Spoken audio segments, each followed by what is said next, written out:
throughout the week, and Christmas is not far away. I hope that you're having a good time at services at church. And of course, this Sunday is a big day for us with all the activities going on. Looking forward to that, and I'm going to see what God can do at our church this Sunday morning and Sunday night. Sunday night we got our Christmas cantata. Sunday morning we're giving away our annual calendars, the 2024 calendars for all the adults that are in Sunday school. Looking forward to that, and I hope that you would be a part of the church services this Sunday.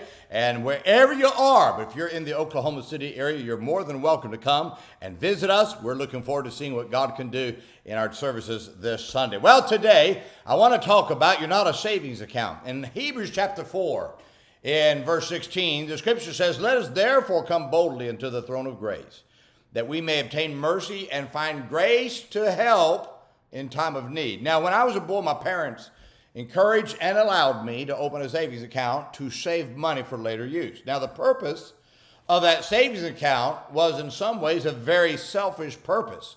The purpose was to use money for myself. Now, there's nothing wrong with a savings account, but most people save money so they can use it for themselves at a later time, which again is not a wrong thing to do.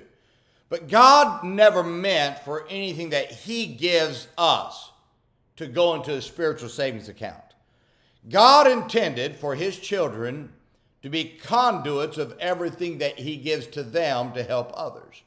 The joy of the Christian walk is dependent on you being a conduit to help others. The verse I read to you commands the believer to be bold in entering the throne of grace. Why? So that we may obtain mercy and find grace to help in time of need. Nowhere does this verse say that God gives us mercy and grace to help our need, but the phrase is to help others in their time of need. So understand, I'm to go to God's throne in prayer to obtain mercy and grace for what? To help somebody else in their need. That's my purpose. Now, the good thing about this principle is that God helps your need as you help others. So when you give mercy and grace to help others, you're the initial recipient of God's mercy and grace. So your need is met as you help others. Your need for mercy and grace will never be met if you don't attempt to be a savings account. Rather, your need is only met when you choose to be God's conduit to help others in their time of need. Now, God does not give to us mercy and grace if we're not helping others. So if you're a savings account, you already have what you need. God's given it to you, but you've not let it pass through you. God's grace that He bestowed on us at salvation is great enough to help any need we have for the remainder of our lives. So the only way we can obtain more mercy and grace is to dispense of our savings account to help others in their time of need. Now, the great thing about being a conduit is that the mercy and grace you receive is always new. That's what I love about this. One reason people get disenchanted with the Christian walk is because they're living for themselves. They become a savings account, and they never live to help others in their time of need. By living for self, the mercy and grace you received at salvation becomes stale to you. Now, is grace and mercy ever stale? No. But because you're not receiving more mercy and grace, you get used to what God has given you, and then you lose the excitement of your salvation. Now, the key to enjoying the Christian life is to become God's conduit to help others in their time of need.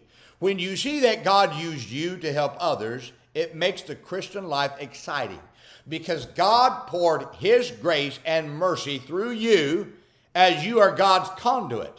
You experience the freshness of God's grace and mercy that excites your passion for Christ. Now, my friend, you can get as much mercy and grace as you dispense these to others. The answer to getting what you need from God is to be a conduit to help others in their time of need. You'll find when you invest your life in others that God invests His power in you. If you need God's grace for this day, the best way to get it is to find someone who's in need and do your best to meet their need for the day. You forget it. What happens is you forget about your need, but God supplies it as you help others in their need. Now, this is what I have found. The greatest way to help somebody else's need is to tell somebody how to be saved. That's the greatest way. My friend, God does have grace and mercy for us to help others. And he has it for you, but we've got to be that conduit that God flows through us to others. As we do that, my friend, God restores the grace and mercy that we've spent out to others. He puts new grace and mercy inside.